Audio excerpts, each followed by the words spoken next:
On a hill, almost trapping the hikers below. That mudslide happened right before noon in Nojoqui Falls Park.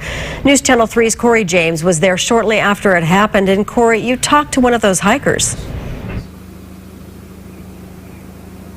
And Beth, we are about a mile away from Nojoqui Falls Park. It's the closest we can actually get to bring you this live shot. But as you said, very frightening situation for those hikers that were here. I spoke with one who tells me he was just feet away from where the mudslide happened. Cell phone video captured the tail end of a mudslide at Nojoqui Falls Park in Solvang. Holy Zachary Ulrich was there, playing his guitar next to this waterfall when it all came tumbling down.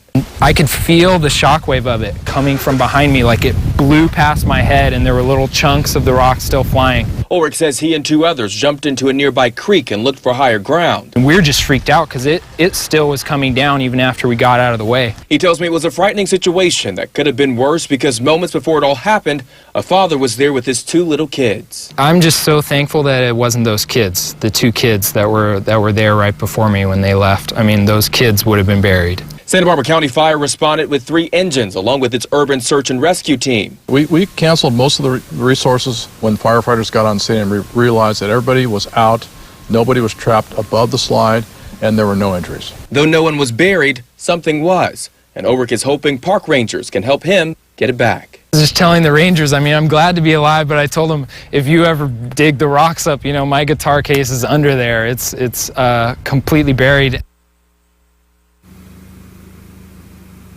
Now, firefighters say they are looking at rain being a possible factor for the mudslide. They also told me there was a secondary mudslide today shortly after they arrived on the scene. Now, County Parks tells me that the park will remain closed until an engineer is able to get out to assess the damage and figure out what happened. We are live in Solvang. Corey James, News Channel 3. An old ficus